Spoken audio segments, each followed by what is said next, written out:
You got recorded. I gotcha. I gotcha. Well, good morning, everyone. The hearing on Committee of Agriculture entitled Cryptocurrencies, Oversight of New Assets in the Digital Age will come to order. Well, good morning. We've got a terrific panel this morning. I see a lot of new faces in the audience today. One of the big questions on a lot of folks' minds is what's the Agriculture Committee doing with cryptocurrency and distributed ledger technology? But we're here to find that out this morning. So for those of you that have not joined us before, welcome. We're happy to have you as we discuss an emerging policy area that is of deep interest to our members, to the emerging crypto industry, and we hope to all Americans of all stripes. Digital assets like Bitcoin and Ether, but also hundreds of other token-based projects that are being developed represent a new way for people to interact and exchange in commerce with one another.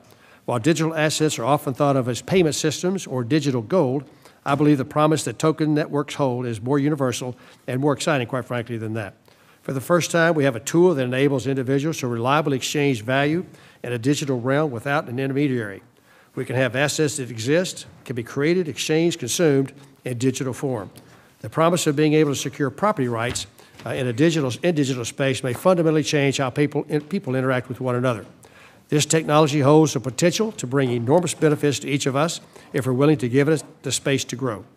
Providing a strong, clear legal regulatory framework for digital assets is essential.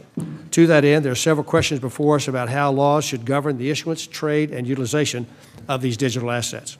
Perhaps no question has generated greater uncertainty than how to determine if a particular token is a security. We generally know what to do if a commonly traded asset is in fact deemed a security. We simply apply the securities laws.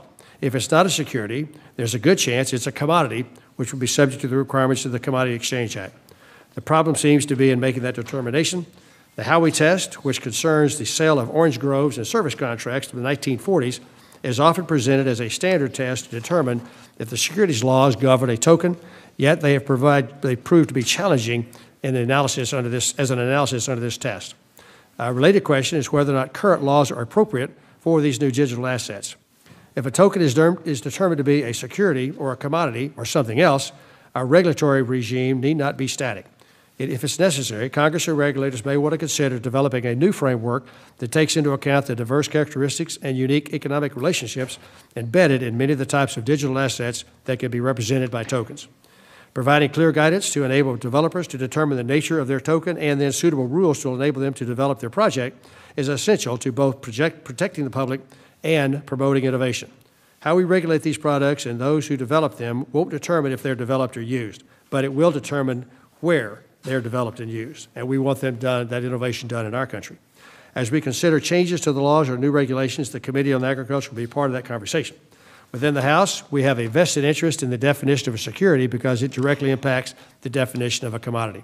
Similar to our work in agriculture commodities as well as futures and swaps markets, the committee has a strong interest in promoting safe, efficient, transparent markets for those who use these new token markets. Properly regulated markets promote innovation and foster economic growth, and I don't believe that it will be any different with respect to digital assets. Of course, proper regulation does not mean intrusive regulation. It means regulation appropriate to the nature of the activities and the participants, and in some cases, it might mean no regulation at all. Before I turn to rank, remember, I want to thank all of our witnesses for making time to prepare and testify. We have an incredibly qualified panel to present all sides of a fascinating and complex set of issues. I'm welcome to please each one of you here today for this conversation.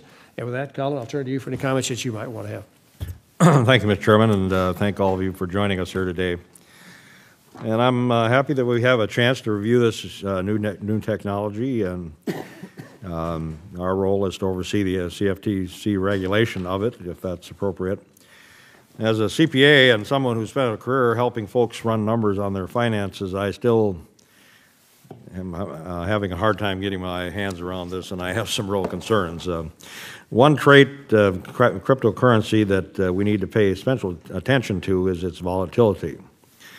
There are some of you that will tell us that the fluctuations in cryptocurrency are a good thing and part of its appeal. But the increased speculation and the fact that regular investors stand to lose their shirts gives me a great deal of concern. As one study found, over 80% of the initial coin offerings are scams. And while regular investors stand to lose a very small amount, stand to gain. For example, 97% of Bitcoin is held by just 4% of the participants in cryptocurrency. There's a lot of things here that don't make much sense to me, and who knows, maybe some type of this technology will come along and really make a difference after these starts and fits, but as it stands right now, I'm skeptical.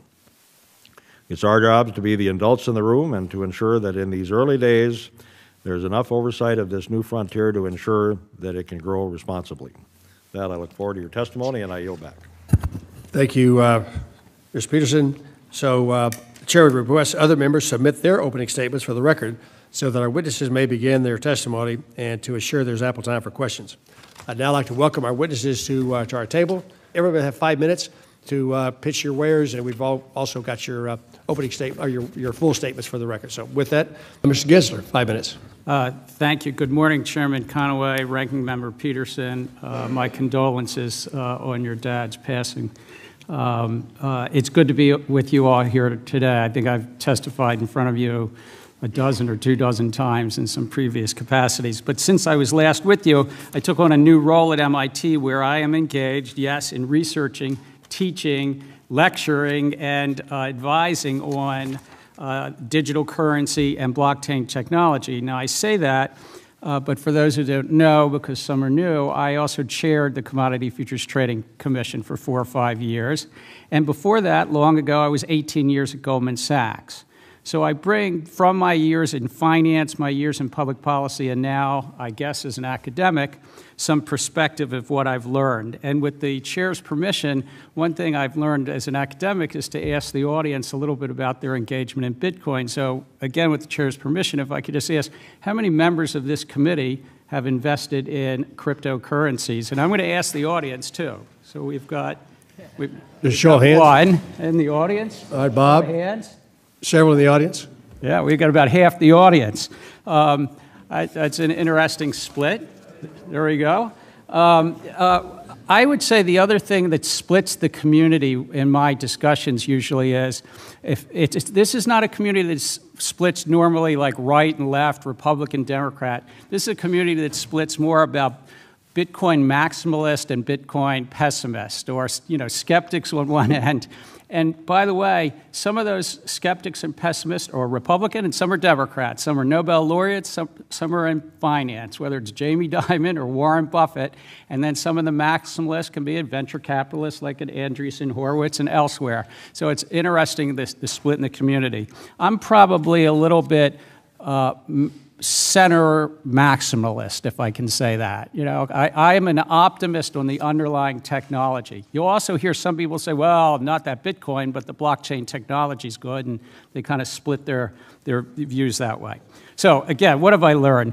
Blockchain technology, I believe, has a real potential to transform the world of finance because it is about money. It's about moving value on the internet. This new technology could lower costs and risk in the financial sector. Second, to reach its potential, I feel strongly that, and for public confidence, to reach its potential, we need to bring it inside the world that we know, the long-held public policy frameworks. Now, what are those frameworks? Congress has a role to play to tinker about these frameworks, but I'm just saying, what are our historical frameworks about technology and finance? We guard against illicit activity like tax evasion or money laundering. We ensure for financial stability, and we protect investors and consumers. Those are the 3 big ones. We protect against illicit activity, we ensure for financial stability, and we protect investors. Everything else is debatable, and we need to adjust the details underneath that. Third, the SEC and CFTC do have a role to play. Both of them have roles to play. They've released numerous notices and enforcement actions and so forth. However, there's a lot of non-compliance. I mean, there are thousands of entrepreneurs out there that probably right now are not complying with SEC guidance. And there are fewer that are not complying with CFTC guidance, but that's just because the CFTC doesn't have oversight of this thing called the initial coin offering market, and that's where there's a lot going on. And this thing's going large and big. It's about a $250 billion market. $250 billion is getting some size. I mean, the overall capital markets in the world are about $250 trillion or $300 trillion, so it's not threatening that. But thousands of ICOs have been raised, $20 billion of capital formation. I'm here to say nearly all of them, I don't know if it's 98% or 97%, but nearly all of them are probably securities under our securities laws because they're being offered in a pre-functional time. This ICO market's rife with scams and frauds. Fourth, bad actors have figured out how to use this new currency. Sometimes it's state actors. We learned last Friday it was the alleged, I should say, but the alleged 12 Russian spies. Venezuela tries to raise it off of their oil and outrun U.S. sanctions policy. Fifth, while federal agencies are engaged, current laws apply to this activity. There are gaps. So if I can mention a few of the gaps. First, I think that there's gaps around the crypto exchanges themselves, either where you can buy and sell. Why? Because they're being right now regulated through state money transmission laws. This approach, regulating them like Western Union or MoneyGram, is just not satisfactory because crypto activity is more complex and it's harder to trace, and it doesn't build on top of the traditional banking system. It's built on something that we can't see that's out there in other countries, like in China and Russia.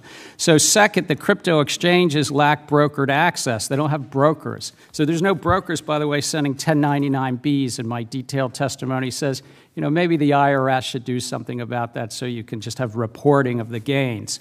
Third, the issuers of securities, the crypto space, are only slowly coming into the SEC remit. I think this is going to take 2, 3, 4 years before the SEC really cleans up the space. And so there's going to be a lot of call. Can they go faster? Can we do it right? But it's going to take some time. Fourth, crypto derivatives are being handled by the CFTC. I think they're doing it well, but there's two things that worry me about the technology. And one is that the unregulated underlying crypto cash market is a mess. So the corn and wheat markets that you oversee, the gold and the oil markets, we have a lot of history. We have some confidence about that. And then the CFTC can do their job layering over those underlying commodities. The CFTC is regulating derivatives, but they're referencing an underlying market where it's just, at best, the Wild West, and at worst, it's pretty bad. So about that underlying market, the CFTC has general anti-fraud and anti-manipulation authorities with regard to it, but I think that Congress will be debating it. Probably not in this Congress, but I suspect in the next session, the next Congress, you all will be debating, should you give the CFTC additional authority, or maybe some other agency, you know, maybe it would be the SEC, somebody else. But I think the CFTC, to have additional authorities about that underlying, what I would call cash crypto market, it's 70% of the market. The SEC has securities. The CFTC had derivatives. I think you'll want to debate whether to do something about the underlying market. And lastly, I think you'll need to give them resources along with your friends over at the Appropriations Committee, because I think these agencies will need that. Thank you. Thanks, Mr. Ginsler. That's myself for 5 minutes. Mr. Ness, I agree with you that if we don't get this right and we flush the innovators offshore into other countries, that getting them back is a lot more difficult. So hopefully, at least this start of the process with this hearing, that we can get to an answer that doesn't do that. Ms. Balday and Mr. Cooper, you each noted that tokens and crypto networks have the potential to create next-generation open Internet protocols. Can you flush that out a little bit for the layman and myself that understand the words, but if you could tell us what those actually mean, it'd be a little helpful. Mr. Fairfield, you talked about the Howey test, which seems to be the gold standard among securities lawyers who can spell that last name. You talked about that being maybe the outer edges. Since one of our questions we're trying to answer is, are the securities or the commodities, and where does that transition occur, and is it, where? Can you talk to us better about this Howey test and why do you think that's the outer edge, and just how should it apply to distinguishing between commodities and securities? Certainly. There are two questions. The first is, lawyers are inventive. They can rework the formal form of a transaction to make it into anything. Howey describes the outer limit of the kinds of legal forms that can be turned into investment contracts, that can be turned into this sort of exchange. I give you money now, and I wait, and I reap the benefit of your labor on the other end. But the difficulty with that is that while courts must be able to look to the economic realities of the transaction, look underneath the form, because if we just look at the form, if we just look at what it's called, then anyone can just title the asset whatever they want at the top of a piece of paper and escape whatever regulation they want. So courts have to look past the formal titling of the asset to the economic realities of it. However, they also have to understand that the very flexibility of these tools, both the flexibility of legal forms and the flexibility of this database technology, means that it is very possible for people to be using a product for one entirely legitimate purpose and have other people begin to use it for different purposes. An example of this from outside of the cryptocurrency area entirely would be the discussion we had several decades ago on VCRs. Right? The question was, some people use them to make illegal copies, many people don't. How far are we willing to go in rooting out bad uses that are beginning to cut away healthy tissue? Ranking member, 5 minutes. Thank you, Mr. Chairman. I don't know where to start. You know, I'm somebody that believes we should still be on the gold standard, and that I think we should audit the Fed because I don't really trust them. You know, so what worries me about this is that, you know, you say there's $250 billion of capitalization here or whatever. How much money is actually here? I mean, this just seems like a Ponzi scheme to me. It's you know, I mean, I think the stock market is a casino, you know, so that's where I'm coming from. So, I mean, so if I, you know, I'm going to send $100,000 to somebody through one of these deals, who's going to stand behind it? You know, where's the, you know, so I give the money, I guess, to one of you guys, and then you turn around and create these things and send it to somebody else. Well, what, in the meantime, what if you went broke? I mean, I was involved when we found out about credit default swaps and figured out that everybody was trading these things and there was nothing there, and if we wouldn't have stepped in, the whole economy would have collapsed. You know, and I don't know if we got a similar situation going on here with this, but, you know, what is behind this? I mean, if there's no money at the end of the day, who's going to make up for this? Can anybody explain that to me? Mr. Gensler? Could I take a shot? I think that I'd split it in two buckets. In this field where venture capitalists, entrepreneurs are developing an idea and asking people for money, they publish a white paper, they build a following, Reddit posts, and these are different communities, social network posts, Medium, and so forth, and they build a following and then they sell it and raise money. And sometimes it's small, just like a crowdfunding on Kickstarter. But most of them aren't. There's been 3,800 of them to date.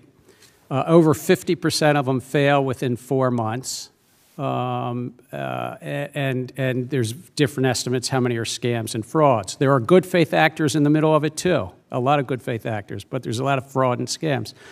If right now, if they fail, only way you could do is try under the securities laws to say they were an unregistered, non-compliant security and try to, under the private rights of actions under securities law, try to get something back. Nothing. In the second category, it's digital gold. The digital gold, which is Bitcoin. And while there's nothing behind it, I would say, Mr. Ranking Member, there's really nothing behind gold either. You might, all of us, we have, what's behind it is a cultural norm that for thousands of years we like gold. The value of gold, the worldwide value of gold is $7 trillion, by the way, just to give you a little sense of it. But only about 10% of the annual production of gold is used in manufacturing. The rest of it is because we think it's kind of nice to have gold necklaces and jewelry, or we do it as a store of value. So Bitcoin is a modern form of digital gold, and it's a social construct. But the money, they're just creating this money out of nowhere. I mean, In the first category, the investor type that would be under the I SEC. get that, but in the second category, you're right, which was under this committee. I mean, you're going to be grappling with this for a while, I think. I mean, this digital gold. in the first category, I mean, I assume those people are sophisticated enough to realize they're going to get fleeced, potentially. You know, I mean, are they? Or I think there's people get into that area that don't realize what they're getting into. They think somehow or another they're going to get rich, and they're going to, you know, get into this deal ahead of everything else, and it's going to go up, and they're going to make 10,000% on their money and whatever else, and some guy is selling them, you know, on this. I mean, I don't know where the protection is here. All right, thank you, but I'm still skeptical. Mr. Lucas, 5 minutes. Thank you, Mr. Chairman. And along with the gentleman from Georgia, Mr. Scott, I have the privilege of sitting both on this committee and financial services. So I welcome this discussion by the panel when it comes to the next regulatory frontier as it impacts the two committees. First, Mr. Cooper, how should regulators think about the function of the token when choosing to apply regulatory requirements? Should regulators look to the functioning of the token at all or only the issuing activity? And for example, say there's a cryptocurrency, we'll call it for the sake of discussion, Bitcoin 2.0, and say it functions identically to Bitcoin in every way except that a small portion of the total tokens were pre-mined and distributed in a token sale. Is it possible to issue Bitcoin 2.0 through an ICO and not have it be a security, or is the functioning of the token irrelevant because of the manner in which it's issued? So I'm asking what my folks back home would define as geek questions, but this is where we are. Yes, sir. What say you? So yes, a couple things. So the issuance of those tokens and the sale of those tokens in exchange for money before a network exists, I do believe, is what's called an investment contract and should be regulated as such. So if I develop a white paper and I tell you I'm going to build this thing and you give me money for it before it exists, if I fleece you, absolutely, the SEC has jurisdiction to, you know, ring me up on securities fraud charges. You have private cause of action. No question about there. Once the network is functional and therefore the tokens are doing what they were intended to do, whether that's storage or other things, the value of that token now really is not a function of the efforts of the developer. It's really the question of what's the utility of that token, much like any other commodity. And so therefore, you know, certainly my view is that in that case, the underlying token itself should be regulated as if it were a commodity because that's actually kind of the nature of what it's actually doing. Thank you. Mr. Ness, the last prong of the Howey test identifies as an investment contract or transaction in which an individual expects profits solely from the efforts of the promoter or the third party. Yet for almost every token project, there are multiple avenues for a holder to come into possession of a token. When a network's fully functional, a token can be purchased through a promoter, traded on a secondary market, exchanged within a network, or earned by performing work to support the network. In each of these cases, the efforts of the holder vary and can implicate the Howey test differently. How should regulators think of an asset that has multiple methods of delivery, an asset that can be both purchased and earned, or should the method of delivery determine the regulatory regime governing an asset? Fortunately, I think it's a relatively simple answer, which is... Gorfine, in your testimony, you mentioned the new working group set up by FSOC and the Commission's work with the SEC and other regulators. This committee cares a lot about coordination between financial regulators when it comes to these sorts of matters. So can you talk more about how the regulators, including the CFTC, and working together, I should say, to understand and clarify their overlapping jurisdictions and how it affects the virtual currencies? Mr. Chairman, if you'd indulge me for one last thought, for a number of years, I sat next to Ron Paul on the Financial Services Committee. So when Mr. Peterson brought up his observations about gold standard, I can't help but think about Mr. Paul's story, noting that when the Roosevelt administration took us off the gold standard in '33, they sealed every safe deposit box in every financial institution in America. And before you could open it, you had to have a federal official of appropriate nature or a state designee to be with you so they could make sure you didn't have any gold coins, gold bars, or gold certificates in those safe deposit boxes. So I think the ranking member brings up some interesting observations. Even gold wasn't safe in '33. Yield back, Mr. Chair. The long reach of government, so thank you. David Scott, 5 minutes. Thank you, Mr. Chairman. You know, there is a good amount of very serious and legitimate concern about coins that are being offered. I mean, I'm not sure we realize it, but there are over 1,600 coins currently and growing every day. And we've got to look closely and watch how these coins are being used. And if it is appropriate for them to be regulated, to make sure that they're not being used improperly. I'm not sure that the panelists or the audience or those who may be watching via television know, but I find it very concerning that in the indictment of the 12 Russian hackers that hacked the DNC's servers, did you know that they included in those charges within the indictment was the fact that the Russian hackers used principally Bitcoin when purchasing the servers, when registering the domains, and otherwise making payments in furtherance of illegal hacking activity on the United States elections. So what I'm saying is that with every new tool, our technology is moving fast. It's going at a rapid rate. And we've got to grab hold on what we're doing to make sure that we do everything we can to ensure that these new coins are not being used illegally or for illicit activities, like when the Russians attacked our election system. Now, I also have read in some news coverage of studies that are out there that think that not all of these ICOs are a positive thing. There's a lot of debate on that. Austin Scott, 5 minutes. Thank you, Mr. Chairman. And well, we are a long way from the peanut fields in Sycamore, Georgia. And I can't help but wonder, as somebody who, prior to getting elected to Congress, actually had a Series 7, what would a prospectus on a coin offering look like? I don't know if it would be 1 page or 10,000 pages or more. But one thing that's clear to me is that you can certainly create a coin for anything. You can create a coin for any color. You could create a coin for any opposite color. So there's an infinite number of coins that could be created. I see no way to regulate every coin offering that's out there.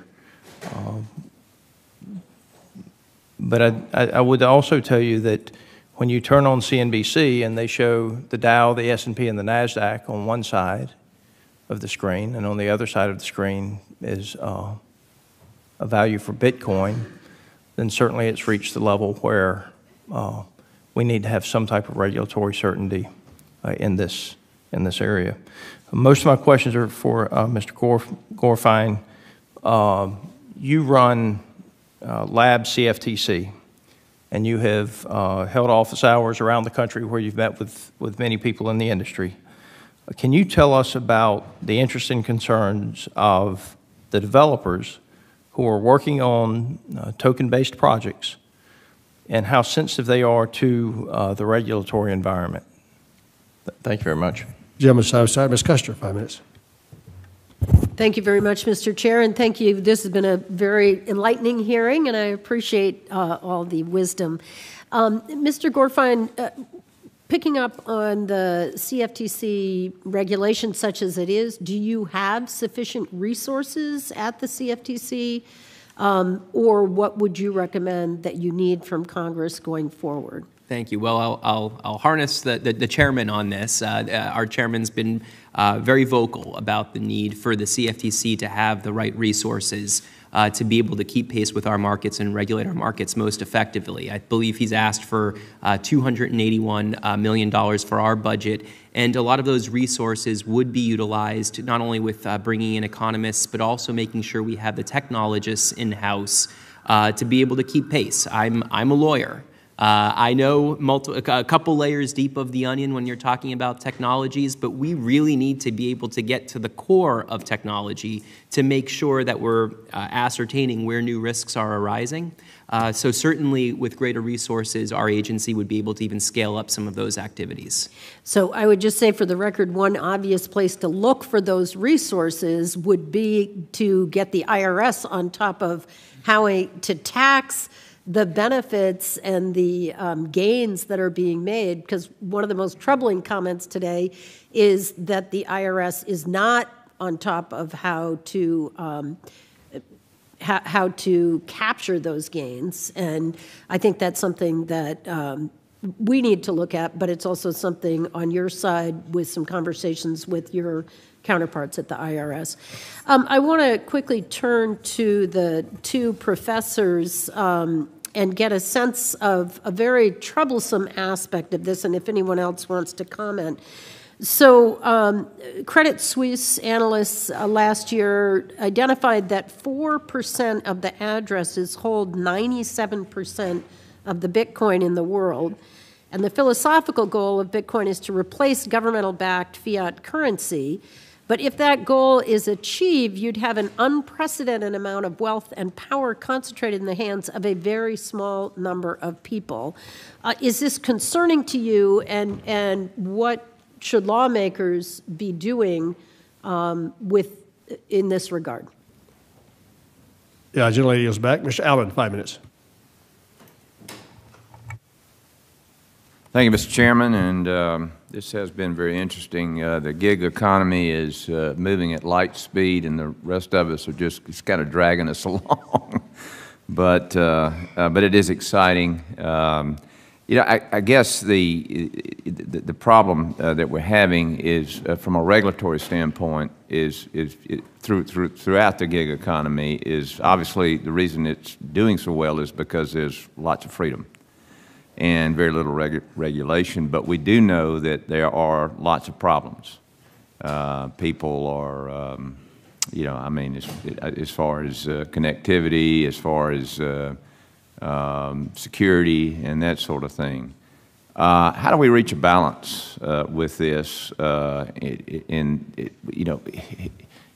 we're doing is we're creating another money supply here, as I see it. In other words, it's global. I mean, it's a global currency. I just don't know how that works. Where like we have our basis. Our dollar, I believe, kind of sets the mark for the world right now. Explain how this is going to work across the world. I mean, you mentioned Afghanistan. I don't know what their currency base there is, but I'm just going to open it up. I mean, I can't visualize how this could possibly work. Can I give it one Yeah. real quick shot? Is governments, sound governments like the U.S., I mean, if we we have to maintain our fiscal discipline and all the things we need to do. Yeah, if you can keep it, right. Yeah, but sound governments have certain advantages, I think, because of the stability, and also because we allow our currency, fiat currency, to be used for all, it's legal tender for all debts, public and private, and you can use it to pay taxes. And so there's some just natural advantages. I think that how this might play out, I could see a country that's in distress, the Venezuelas of the world, where in the future, one of these currencies will be a better thing for their public than in that for their individual community. citizens. For the individuals, for the merchants. Because they're not dealing through their government, they're dealing through this global currency. Yeah, I could see that. I secondly think even in a stable economy like ours, that our Federal Reserve, with all respect, has a little bit of competition for the payment system. We Americans spend between $100 billion and $200 billion a year for our payment system. That's only 0.5% to 1% of our economy, but it's still $100 billion to $200 billion a year. And so startups and entrepreneurs have a chance to chip away at that and get inside of that. That's competition to the commercial banks and the central bank on our payment system. Other feedback? We got about 2 minutes. Yeah, I just wanted to add to that around the Venezuela point that there was some interesting usage of Zcash in Venezuela over the last year. I could see where like a business located in a country where the government is unstable, the business community could really benefit from this. What nation would, I mean, so then you got this competition between, you know, right now I guess the biggest competition is between United States and China. I mean, you know, the yen seems to want to be the basis. How do you, I mean, which nation would run this thing and ultimately be responsible for it? Thank you very much. Darren, 5 minutes. Thank you, Mr. Chairman. Cryptocurrency, blockchain, technology all have tremendous potential, and I'm bullish on the prospect. But we're in kind of a bizarre position here. Satoshi Nakamoto, an unknown person or people who developed Bitcoin, and this person or persons has 980,000 Bitcoins and an estimated worth between 19.4 billion to 17.9 billion. So can any of you today, and just raise your hand, verify that Mr. Satoshi Nakamoto is in fact a person or persons? I don't believe that we've all agreed that it's a male. All I asked, okay. Satoshi is female. Satoshi's female, great. So none of you can verify who founded or owned Bitcoin, is my point, which puts us in a strange position because normally we have industries and new currencies where we know who created it. So that puts us in a weird position. In addition, you mine to develop new currency, a process by which transactions are verified and you add it to the public ledger, you compile recent transactions into blocks and try solving computationally difficult puzzles and you get a reward, either I guess a transaction fee or newly released Bitcoin. Have we ever, I guess gold is the only thing that we could even parallel to where we've mined in such a way. Have we ever had a currency online like this where you mine via transaction algorithms and solving puzzles on the internet? Time's limited, so we have an unknown person and a bizarre way of mining Bitcoin to get it together. I'm more concerned, though, about being able to avoid money laundering for terrorism, drug trafficking, human trafficking, tax evasion. So I'd love to hear from each of you in one sentence on what we could do to stop money laundering and having Bitcoin and other cryptocurrencies be the choice of terrorists, drug traffickers, and those evading taxes. And we'll start from the left and go on back. The alleged Russian hackers were caught because they used Bitcoin. Thank you. Also concerned about two practices, spoofing and wash trading. Spoofing being flooding markets with fake orders to trick other traders into buying or selling, and wash trading, which is where cheaters trade with his or herself to give a false impression of market demand that lures others to dive into. So can anybody give us any insight into how to stop spoofing and wash trading? And we'll start from the right to the left now. You know, that's a tough one. I don't have a good answer. Okay, next. Register the exchanges and cops on the beat. Yeah, I mean, we're a markets regulator. That's something that we're able to police for within our regulated futures and swaps markets. And so worth a look at the underlying market to ensure that the right types of regulations are in place. And are you all doing that right now? The CFTC does not have direct oversight authority over underlying markets. So we would have to give you jurisdiction to help with spoofing and wash trading. It would be something Congress would have to look at in terms of authorities. Next, Mr. Kapoor. Yeah, I agree. Either between the SEC or the CFTC, you'd have to grant appropriate authority. All right, thanks, and I yield back. Yep, gentleman's back. Mr. Fazo, 5 minutes. Thank you, Mr. Chairman.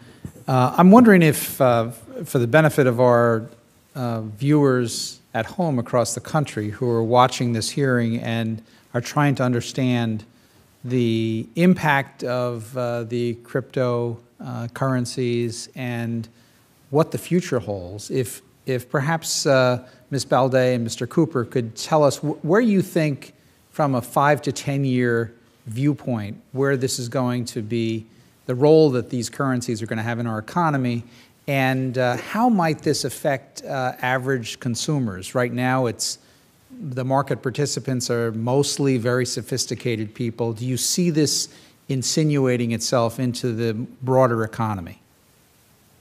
And Mr. Fairfield, you referenced personal privacy issues. How do you see that coming into play here? And just generally, Mr. Gensler or Mr. Gorfine, as we look at the development of this, it does seem that there is a issue that's going to affect government, which is right now we know, because we have paper trail, we have electronic trails and documentation of transactions for which taxation applies, for which government oversight and reporting applies. How does government address this from the standpoint of its interest to try to make sure that taxation and other compliance issues are resolved, that currently with our existing financial transactions, we have mechanisms to have that reporting? I think it's really about knowing all the accounts.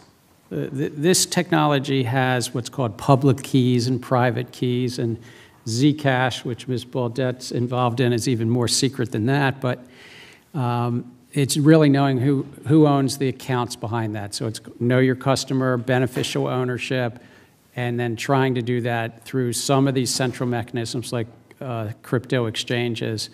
It's not going to be perfect. This is going to be like a whack-a-mole, that it's going to be, it's the IRS and the CFTC will work hard, and then 3 years from now, the technologists will have a new way to get around it. Mr. Chairman, could Mr. Gorfine respond to that as well? Yeah, very quickly. Yeah, if I may. I mean, one observation, too, is remember the most anonymous form of transaction is actual cash, right? People transacting cash. There's very little record of that taking place. Most virtual currencies, cryptocurrencies, are pseudonymous. So there is actually the ledger, which is a fairly transparent mechanism to be able to pursue potential law enforcement as well as AML and KYC. So I just want to point that out, but it is something that needs to be figured out by government. Thank you, Mr. Mr. LaMalfa, 5 minutes. Thank you, Mr. Chairman. Panelists, sorry I missed part of this hearing here, but it might be, well, I'm a flip phone guy in a Bitcoin world anyhow, so I'll just, no pretense here. But Mr. Ness, I come from the flip phone part of NorCal, as you down there in the Bay Area. Just a question I'll try and narrow down to. It was talked about earlier in the committee about crypto networks and the internet protocols on tokens. So would you touch upon what it would look like if that token is determined to be a security? Thank you, Mr. Malfa. Ms. Plaskett, 5 minutes. Good morning, gentlemen and gentlewomen. Thank you all for being here. Of course, this is, something that we're all really learning about. I try and say that I'm woke, but, that always doesn't work. And this is one area where I think that my 20-something-year-old children would find me really out of date. So I'm happy, Mr. Chair, that we're having this, because I think and I think you all are correct, there's a balance, right? We don't want to over-restrict something that we don't even really understand or that's still developing, but at the same time, ensuring that development, while it's developing, bad actors are not utilizing and gaming the system so that really terrible things can go on. One of the main things that I'm concerned about, people think of the Virgin Islands as really just being a beautiful paradise, but we have enormous amount of drug trafficking that goes through the Virgin Islands. And we also, along with other Caribbean islands, other islands more so than ours, have the ability to be used as a filter for hiding money, and particularly ill-gotten gains. And so I was wondering if anyone on the committee can really talk about how we can, or law enforcement can really act as a deterrent for the use of Bitcoins, the marriage now between Bitcoins and blockchain, to be able to really accelerate the use of these types of currencies in a manner that does not, cause individuals in other places to really take advantage of this.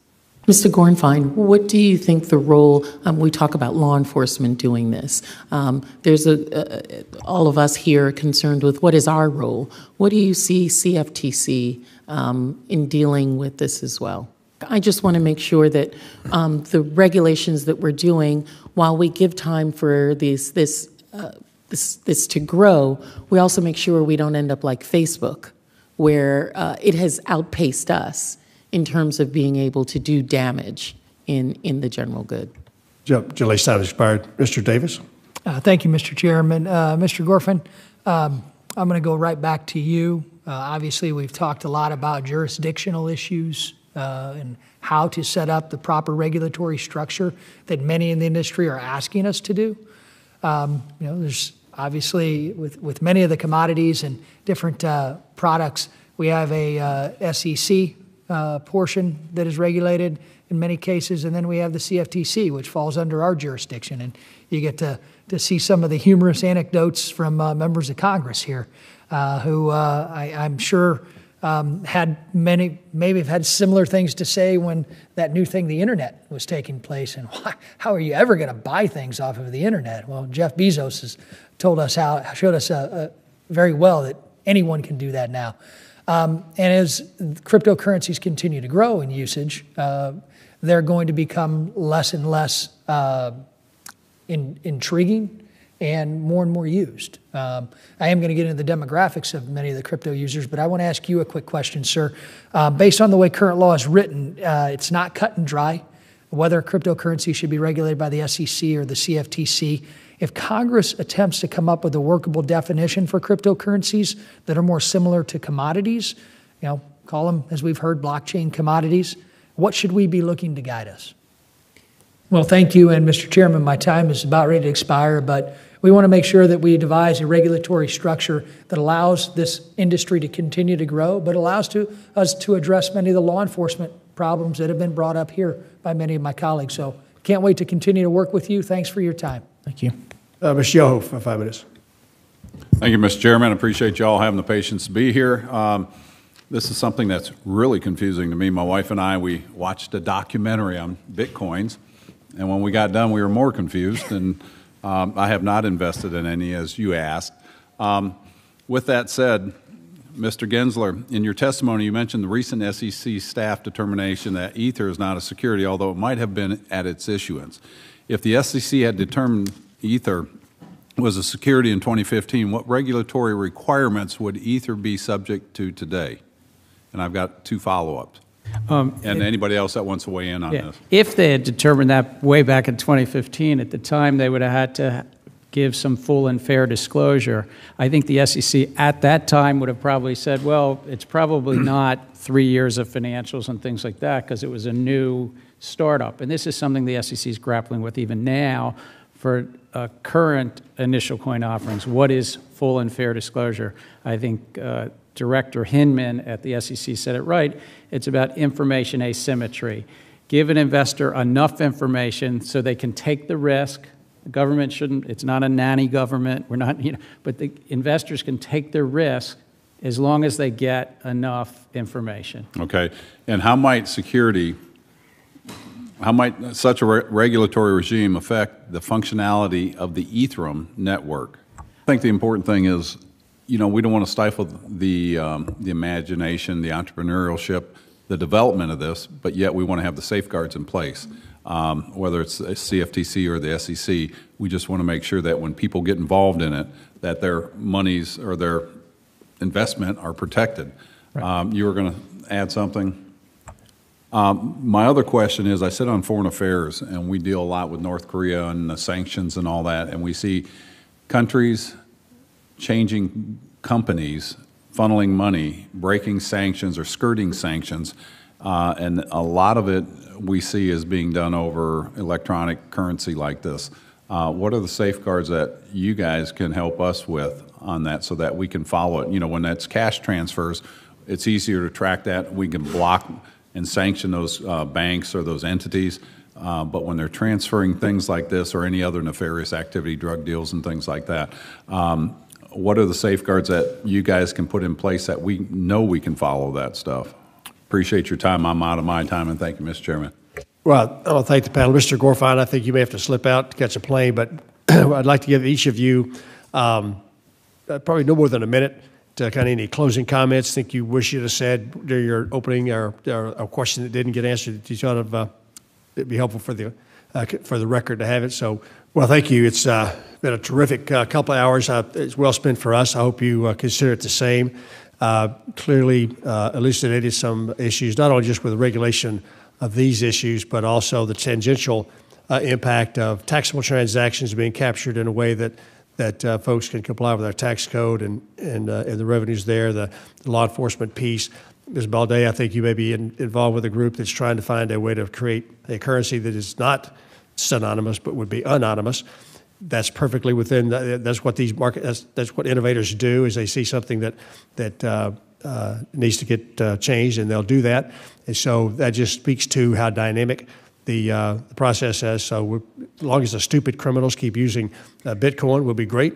But then the smart ones will pivot to something that allows them to hide better behind that. So it's been a terrific, eye-opening session, and will not be the last, because our folks at the CFTC, who are our partners in making this happen, and their partners at the SEC, really want to do the same thing, and that is regulate where it needs to and give the certainty so that the incumbents don't have to worry about asking for permission while the innovators are asking for forgiveness. That's an unlevel playing field.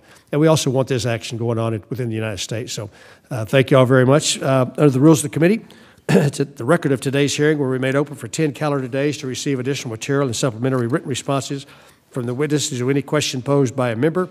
This hearing of the Committee of Agriculture is adjourned. Thank you all.